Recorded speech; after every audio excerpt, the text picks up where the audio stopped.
the new opening song.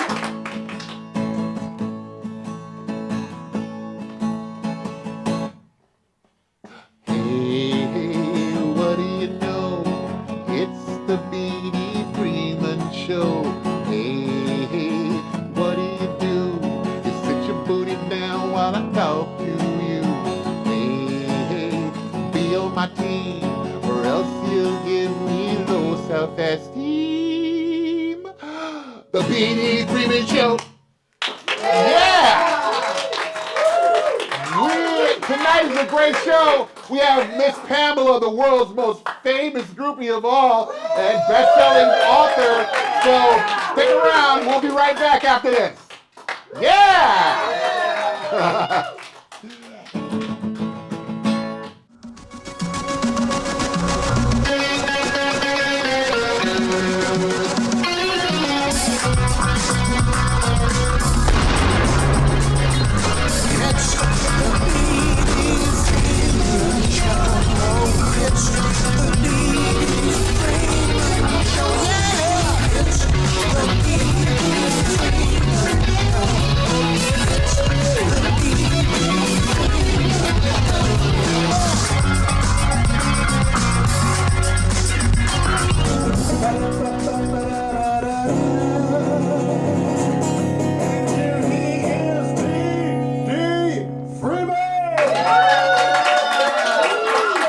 Welcome back.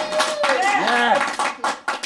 Tonight, we have a new segment for you called He Said, She Heard, She Said, He Heard. Because in relationships, a lot of times what people say and what they mean, especially with the opposite sexes, are very, very different from what they said and what they mean. I think I just said that twice. But that was for you, not because I messed up. That was because you messed up listening to me. Do you see how there's problems here?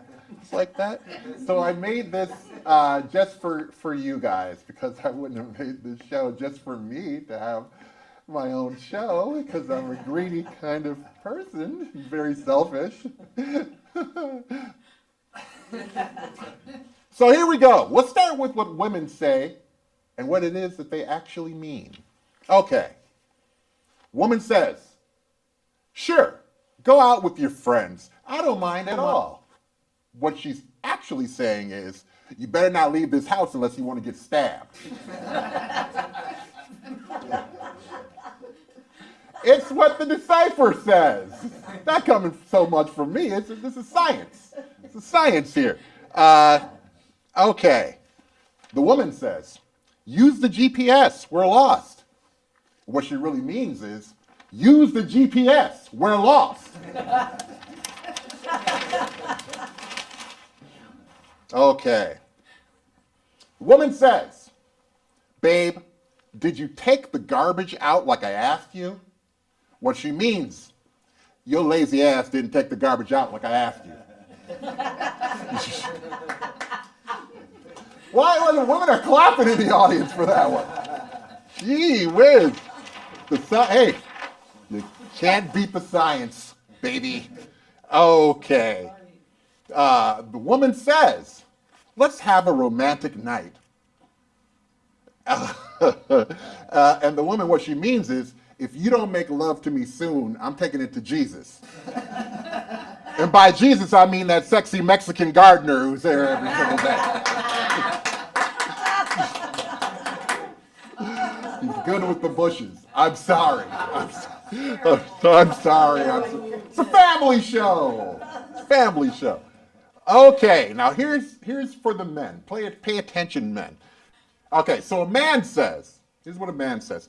Sure, go out all night with your friends. No problem. Now, what he really means is time for a Red Bull, Jergens lotion, and a randy night out with the interweb. Hooray!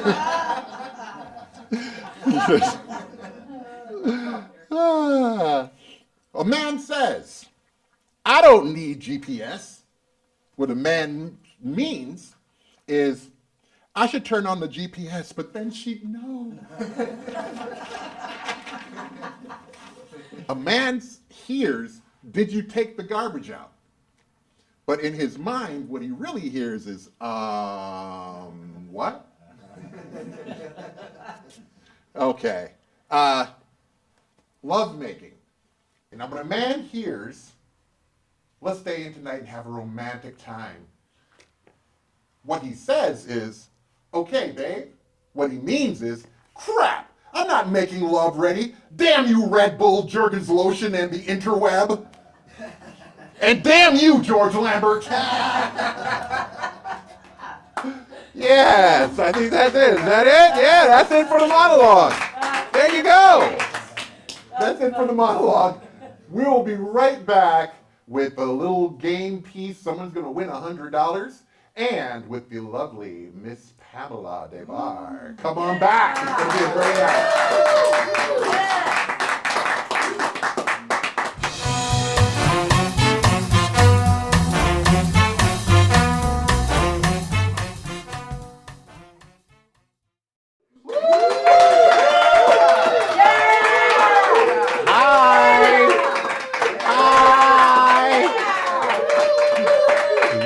Back.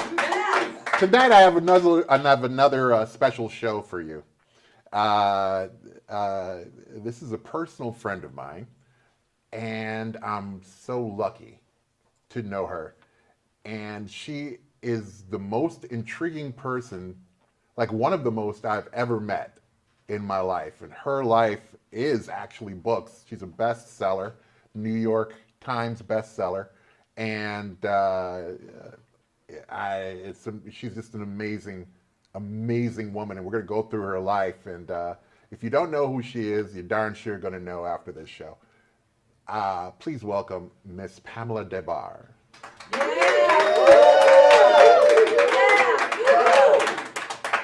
Now you are officially and unofficially the most famous groupie in the world.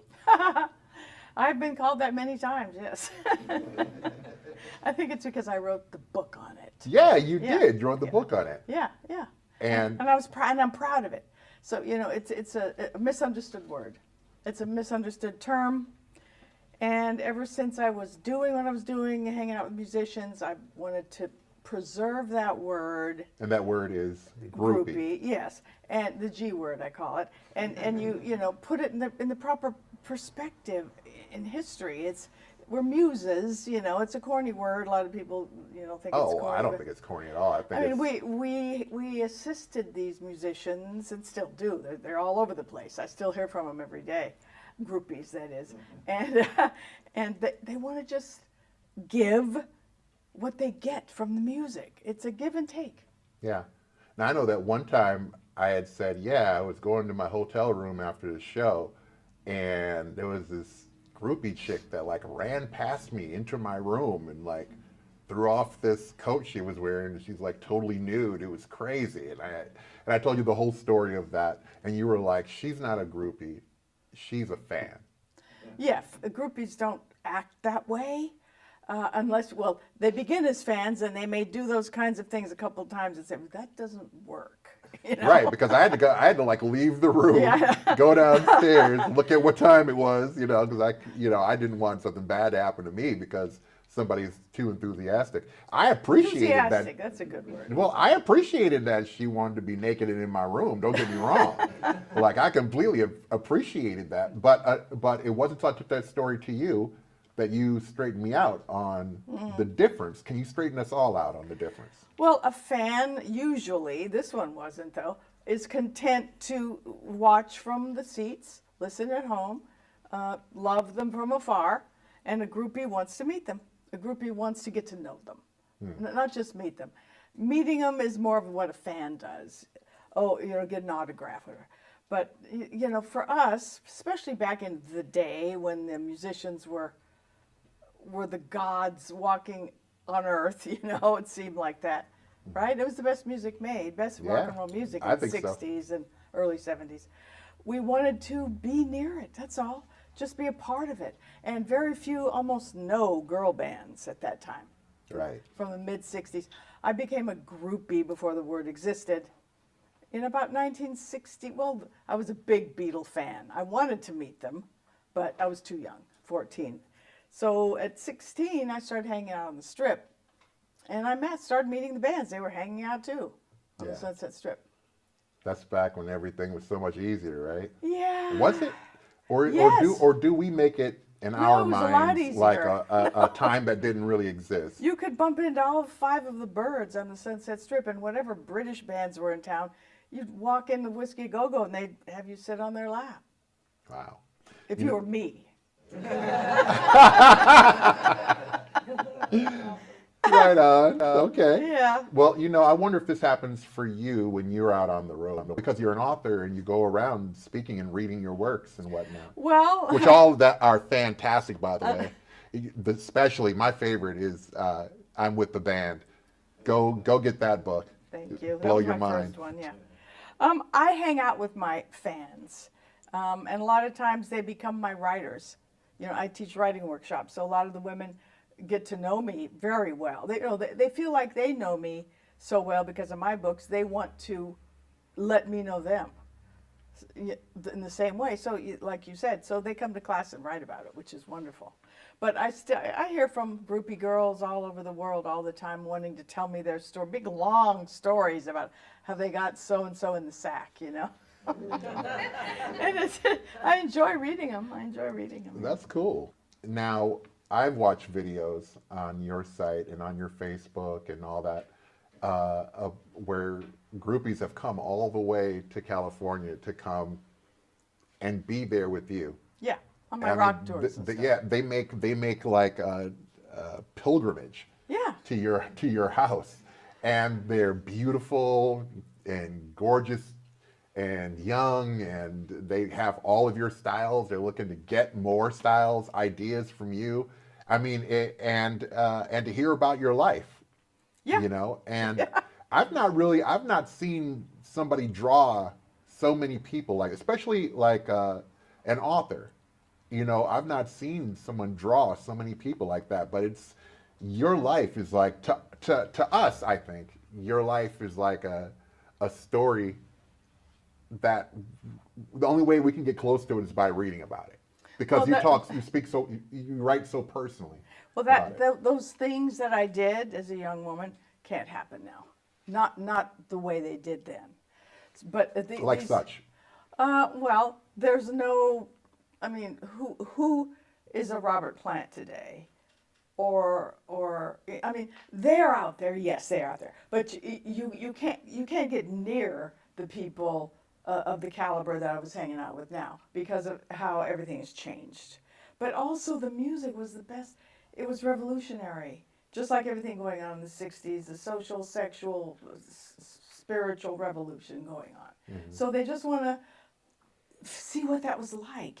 They want to somehow like get as close to it as possible, like I always wanted to with the musicians I loved. So that's why they come to me a lot of the time. But a lot of them want to learn to write. And that's I teach writing workshops for the last 22 years now. Yeah, I've sort of made a living just being me. I always said, Lord, can I please just make a living? It does not be a huge living, but just being me. Please, Lord. And I said it many, many hundreds of times, maybe thousands. And now I am doing that. I do rock and roll tours, and I do all kinds of house sales. I love styling people. I've been there for a few of those, I and know. they really are cool. I do auctions online. I do so many things, just being me. And somehow it's working out. Well, all these people are drawn to you who are themselves. Yeah, And they they're want trying to to be get, more and of they're trying to themselves. get, yeah, they're trying to get to the bottom of themselves, Yes, which we that's all, exactly right. which we all should be doing. And that's another thing about you. I asked you one time, I said, are you still that girl from the books, from everything you write about? Are you still that girl? Yeah, of course. We all have our inner girl, inner boy there. You got to take care of that, nurture it, Don't ignore it. Don't forget it, and bring it forth all the time, because that's the innocence, that's the true you. And I still bring that little girl forth all the time. I always see that with you, and I was telling you earlier that you seem to have this fallback position all the time. You Yes, know, they when do. life gets hard and when things get sad, whatever is going on, if it's super happy, if it's super sad, whatever, you always have this fallback position that seems to be that girl. A And lot of it has to do with my mom. yeah, that's what you were telling me, Yeah. that started with your mom. I was an And only child, so I got a lot of her attention, and she was a stay-at-home mom, like a lot of women were back then. hmm And my dad went off and dug for gold. And a lot of the time, he was a wild man adventurer, which I got from him, yeah, which is great. But we were together a lot, my mom and I. And I remember, God, maybe when I was in my 30s, 40s, I said to her, Mom, thank you so much for letting me be me, you know? And she said, well, that's the point, isn't it? Which is rare, super especially rare. back then, Oh, yeah. especially back then. That parents were trying to control, especially, you know, growing up in the 50s, the parents were trying to control everybody, make sure they went to college and got a good job and got a husband, especially if you were a girl. But I never went through any of that. My mom never pushed me in any direction like that. Yeah, and we get to see that in the books. We read about it, Yeah, how yeah. open they were. Because I would have been having a heart attack if I was your mom. I'd have been having a heart attack every day. A lot of people said, "How did your mom deal with it?" Well, we wanted to remain close. She wanted to remain close with me, so she dealt with it in a way that made me who I am today, with no regrets. You know, like you said, I keep going back to that little girl. I'm happy, even though I have some sad things in my life. I'm I do fall back into my heart and remember how sweet it is, I guess, and I bring it forth. See, I'm jealous of you of that because I want to fall back to my little boy, but that kid's walking around with a blade. You know what I mean? Like, that kid Yeah, wants to but kill me. okay, go back even further. Oh, well, Go now back to a toddlerhood, sweet little baby. I can't get there. I don't remember. I don't remember that at all. I don't remember Well, anything you from know what that. I mean, though. It's in there. hmm Thank you for giving that short answer while I was drinking. So it's a long, pregnant pause in the middle. You're welcome, Bobby. Now, with your mom and your pops was mostly gone. He worked Doing things. nights, so I always just had dinner, except on the weekends with my mom. She and I watched TV on our little trays, and saw the Beatles, saw Elvis with her, saw the Beatles, and she saw me start losing my frickin' mind over these people. Yeah. It started real early with Elvis when they had to cut, you know, him from here down because he wiggled so much. I went, why, Mom? Why do they cut him here? I didn't understand. I was only 9 or something. Because in America, we only exist from here. And all this is gone. And then at the knee, we start again. Especially then, yeah. We Especially start back again then. at the knee. Stops Yeah. at the neck, picks up at your knee. Nothing's in between in America. Um, when did it hit you that you weren't supposed to be at home watching from the television? That you were supposed to be there? That you were supposed to be there? Well, the Beatles' first album here in America was called Meet the Beatles. And I said, okay. Okay. And I was 14, started out trying to meet them in every possible way, and it was impossible. The Beatles were huge, and you couldn't get near them even then. So then I got into the Stones. And when they came to town, I just said, okay, I'm going to find out where they're staying and all that. So, I was still too young, but I was making efforts. And so, with the Stones, were the Stones the first people you met? Well, what happened was a guy in my school, Victor Hayden, his cousin was Captain Beefheart. And that was a band that I'd never heard of. They were new. It was a new band. And Vic said, you know, they're playing the Hollywood Palladium at the 2nd annual Teen Fair, which really, believe me, they didn't belong there. But I met Captain Beefheart, Don Van Vliet, and that was a life-changing thing. Nice. Totally life-changing. This big, grumpy man looked me up and down and said, you're a gas. I wish there were more people like you in the world. And I was 16 in high school, and really? What is a gas anyway? Oh. And I wanted to find out. So that meeting was huge, and it was in Hollywood, and I was in the Valley. So when I got to Hollywood, I said, I'm coming back here. So I Yeah. started going to the Sunset Strip. Oh man, Yeah. I can't even imagine that time. Must have been amazing. When we're gonna come back with more with Pamela Des Barres right after this. Stick around.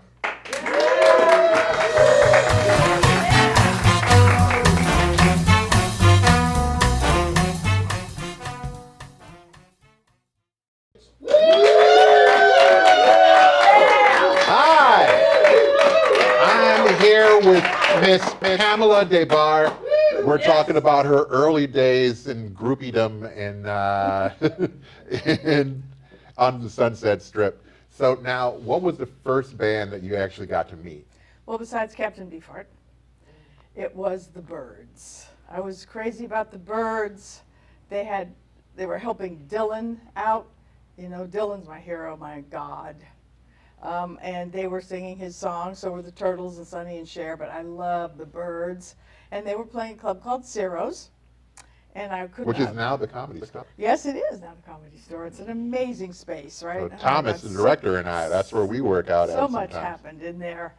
Before the 60s, it was Sammy Davis Jr. playing there, and, you know, amazing stuff. So I wanted to see the Byrds. And I was on the Strip with a few other girls, and I noticed the backstage doors face the Strip. They still do. And I said, I bet those are the backstage doors. And the girls with me said, so what? I said, well, I'm going to knock on them. I want to meet the Byrds. They're my favorite band. And they said, you can't do that. I said, oh, yes, I can. So I knocked. I knocked on the door. I was nervous. I can't pretend I wasn't. But the door opened. Jim McGuinn, later became Roger McGuinn, saw me, cute young blonde. I was blonde then. And he handed me a joint and said, come on in. Oh. So I went backstage with the Byrds, just me. It was me and a roadie and the Byrds tuning up for the show.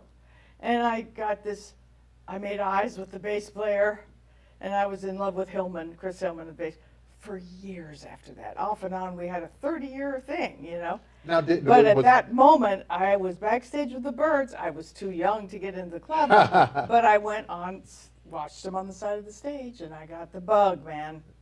And I was aghast that night. You were aghast. I said, that's what being aghast is. You are. You're still aghast. Now, Oh, so you go in there and you have a night of your life. You go home, and how are you feeling when you get home? Like, did you know that the world had turned Yes. for you? Oh, absolutely, absolutely. When I do these rock and roll tours, and when I drive by that spot, I always have the van pull over and I tell that story, because that really was a moment where I thought, wow, I can, whatever this is, I can do it. I can meet them. Nice. Right? And so then I started going to all the local clubs and seeing the local bands, the Doors. That was another early band I loved. And I met Jim Morrison. I got to know him. I mean, I just got to know. What was he like? He was a poet. Early days, he was this sweet, gentle poet before he became a terrible alcoholic. And just hung out with him. He carried his poetry book, and he'd read me the poetry and take me out for orange juice and date nut bread at Tiny Nailers. And it was pretty innocent. I did make out with him, but in those days, you didn't have to just jump in the sack with people. They didn't expect it, and even rock stars, they did not expect that. Yeah, well, I'm sure they wouldn't expect it from me, but I would jump in the sack with Jimi Hendrix. Even I. Speaking of, there was a lot of love-ins in those days. People can't imagine what a love-in was like. What is a love-in? A love-in is where people, like-minded people, young people, get together and love. Really, there was a lot of music, live music, the Byrds, the Doors, the Buffalo Springfield, so many different bands played free. They didn't get paid, and you danced all around them or on stage with them in hardly any clothes, with flowers in your hair and incense sticks and all that stuff. It was real. And I met a young photographer. A lot of people took pictures of me. I was pretty and I was skimpily clad. Still are. And having Right, audience? and having such a blast, having such a good time that they followed me around, took pictures. So this was one of the guys who did that, and his name was Alan Davio, and he later went on to be a cinematographer with Spielberg. He was a really talented young guy. And he said, I'm doing a short film, there was no videos then or anything, with this band from England. Do you want to dance in it? You could imagine what I said. Yeah, sure. So I honestly didn't know what you said, what you were going to say. You're like, you can imagine what I said. I was like, on the edge of my seat. I got no idea what you're going to say. Nah. I didn't know what loving was. I don't want to do that. No, of course I did. So I walked in, and it was the Jimi Hendrix experience. Wow. So it was just me and the photographer and the cameraman, and danced behind and then Jimmy. Jimmy hit on you first, Jimmy right? hit on me, and I was not ready for him. I was this very young virgin girl, and he was bigger than life. He was so colorful and so huge. His aura was like the size of the room. I mean, it was incredible. So instead, I went after the little bass player, and I was really crazy about bass players. I'm sure he'll appreciate that. He's no longer with us. Oh. The whole Jimi Hendrix experience is gone. It's amazing I'm still here to tell these tales, but anyway, I had a great day with them. I'm in 2 of their videos, and just frolicked with them all day long. I wasn't even smoking pot yet or anything. I was very innocent. Well, I always need pot in order to frolic. So anyway, I wound up with Noel Redding, the bass player, and I saw him for years too. I didn't have one-night stands. I was not interested in one-night stands. People think of groupies as not even one-night stands, but 1 hour stands or half-hour stands, 10-minute stands. That was not me. Right.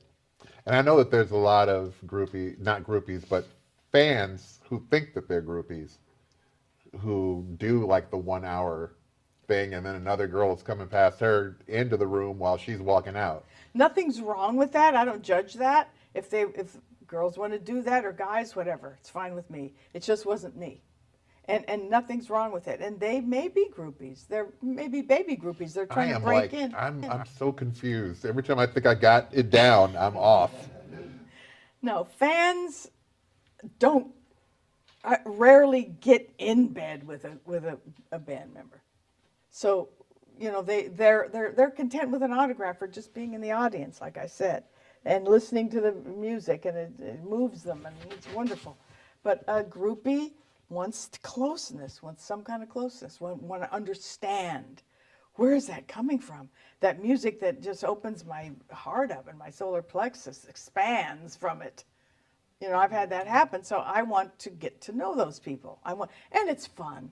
It was so much fun just to be on the jet with them, or, just there backstage. And Jimmy Page would come back, and I'd have to take off his incredibly wet shirt. Well, wait a minute. Don't get ahead of me here. Let's start. Let's start with Jimmy Page. So you started dating Jimmy. How did that happen? I had heard that he was interested in me from a friend of mine in Paris on a postcard. And because I was notorious, the GTOs, I had an all-girl group, which we probably won't get into too much because of the time, but I was notorious at that time. People had started hearing about me. Musicians wanted to get to know the GTOs. So I heard that he was interested in me, but I had heard he was a naughty boy, and I was not going to do it. I was just absolutely not going to go for him. But of course, they came to town. He was at a club. He was beautiful. And he passed me a note that said, meet me in room 6, whatever. And I didn't go because I was afraid of him. I thought he's naughty. But then he got a hold of my phone number. He was persistent. He called and invited me to a show. So once I saw Led Zeppelin play, that's really all it took. Wow. Because it was the music that, There's this innocence that's there with this wild stuff that's also going on, because you're like, oh, I'm not going to go with him. He's a naughty boy. It's like, he's a rock star. Yeah, yes, he's a naughty boy. Yeah, but he he's in wasn't naughty showbiz with alone. me, though. They were never naughty with me. What does naughty mean? over the top, in ways that I wouldn't have liked. Something that would maybe scared you or something. Yeah, yeah, and they just never were. They saw in me, I believe, the gentleness and the wide-eyed innocence of loving the music. I think with any man, you probably agree with me, women too, but mainly men, if you love what they do and respect and admire what they do, they want you around. Yeah. So that's Sure. that's all it was, and it wasn't fraudulent. I meant it. I was sincere, and they wanted me around. Mm-hmm. Wonder why. So how did it start that you started seeing Jimmy though? Like how did it begin? Well, You once just told me. He got your number. That's why I wanted. yeah. That's Well, where I wanted to go. he took me to. He invited me to a show, and I saw them play, and that was it. That was absolutely it. So after the show. And I went back to the hotel, and then I went back to the hotel and back to the hotel, because they spent a lot of time in L.A. They would base themselves in L.A. and fly out and come back. So I got to see him a lot. Then he started taking me on the road to New York and Texas. And Now, what is it like to be on the road with like the #1 rock band in the world? it's like being as close to in the band as you could be at that time.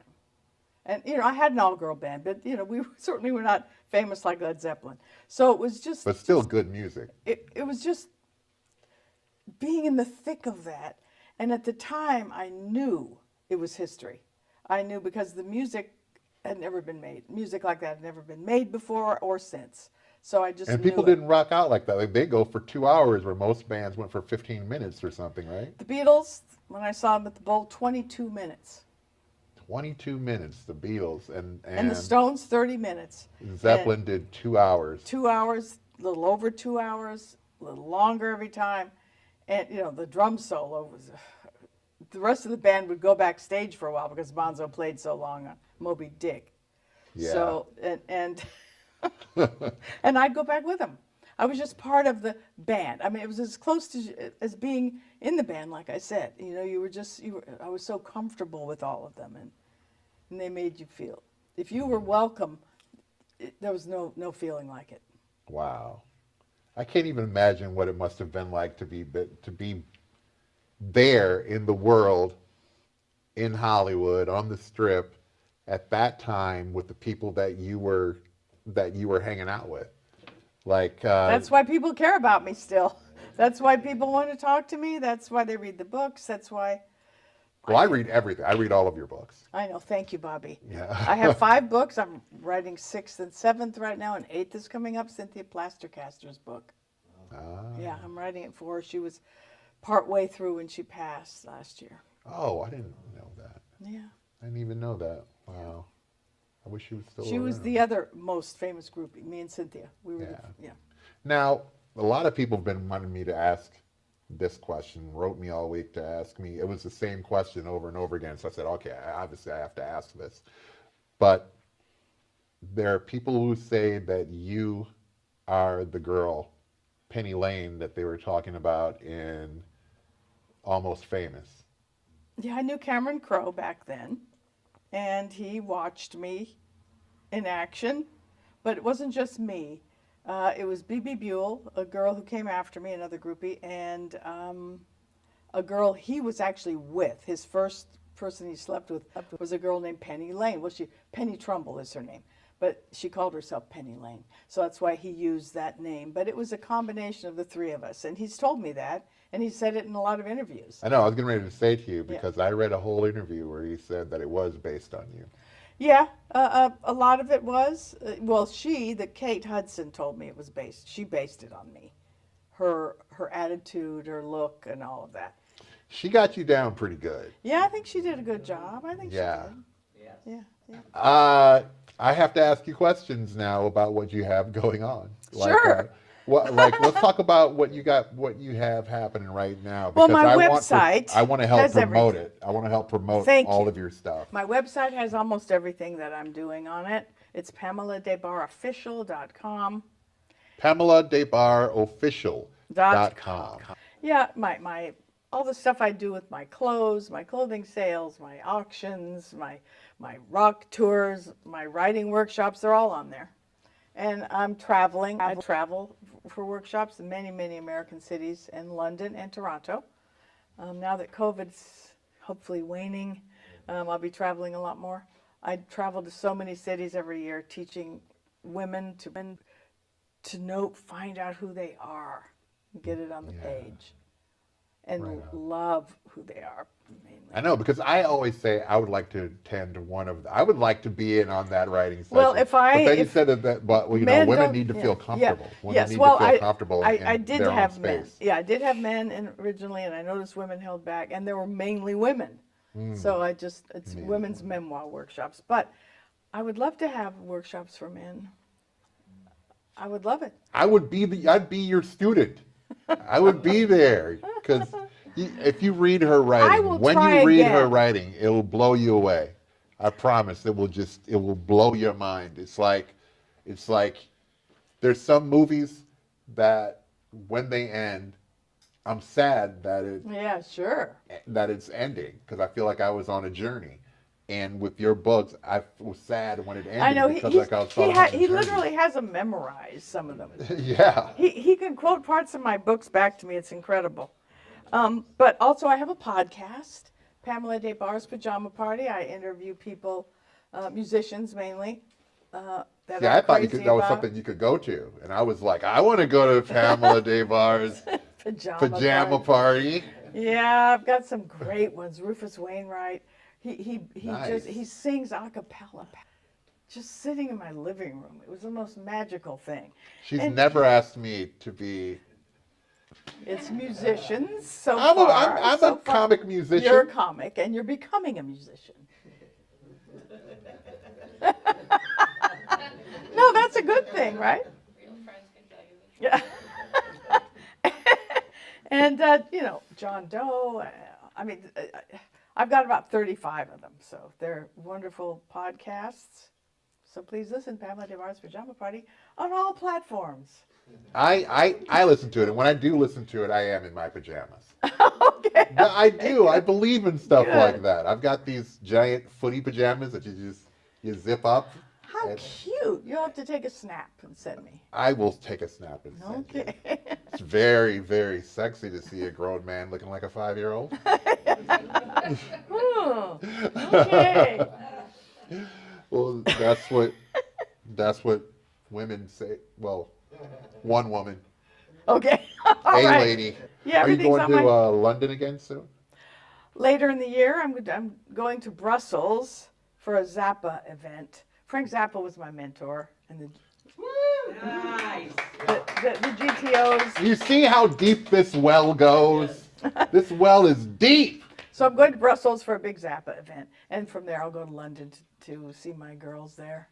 Does that plane trip ever get tired? Well, yeah. Yeah, sometimes. Yeah, travel. I'm 74 years old now. So travel, is I more always have difficult. a very hard time, because you like I can't do it. I'm 74 years old. I'm like, come on. No, I mean, it's like you are, but you're not. Well, tell that to my bones. No, I'm very active, 74-year-old. I don't stop. I am my product. Like I said, I make a living being me, and I'm very busy at it. Yeah. Because I want people to know everything that's going on. PamelaDesBarresOfficial.com. That is how to find That's how to find it out. I also have Facebook, Instagram, Twitter, the whole thing. I don't do TikTok. I think I'm probably a little too old for I that, think maybe. that you would do great with TikTok. What would you think people would tune in and see me For you talking about your stories? Do little pieces of stories. Do like these. We on this show, we have a thing we call minis, where they'll take this right here. They'll find like some highlight moments and just have that. And like a reel?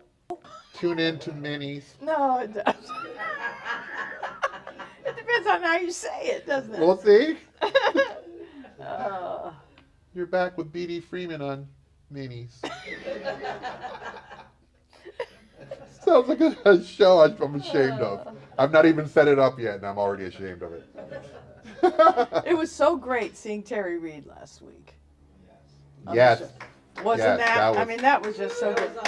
I've met him when he was 18, opening for the Stones. That's how long I've known him. So it was really thrilling to see him. He's in such good shape right now. Yeah. Really happy to see that. I hope you all caught that show. If not, you better go back and watch it. I hope that somebody gives me a compliment like that. BD Freeman, yes. He's in such good shape right now. It's like, I have seen right, Terry not in great shape, and he won't be surprised to hear that. So I was thrilled to see him doing so well. Yeah. We've cast a dark shadow over the show now. Oh, yeah, I've seen him. No, I haven't. You know rock and roll. What people No, do I in know. rock and roll. Yes, yes. No, but it Jeez. was great having him. We had a really good time. I know having he him. sang so great. His voice is so beautiful. So good. So he's so in it.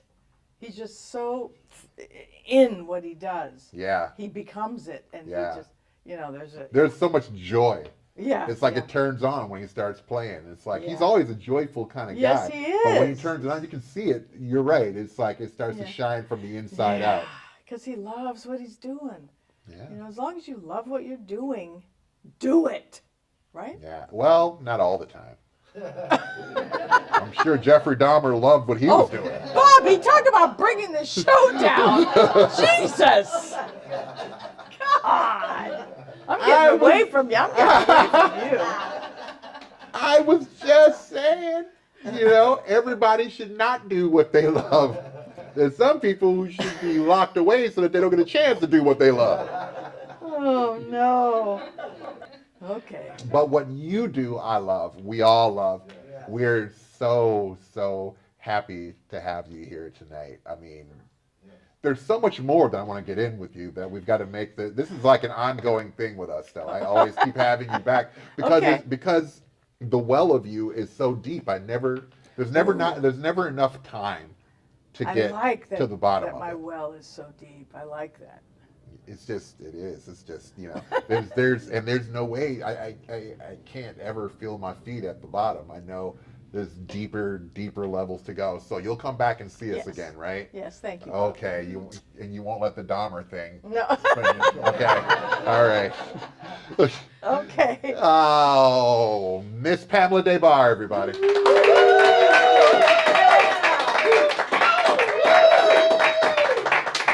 Well, here I have to tell you to make sure you like and subscribe. It is very, very important that you do that.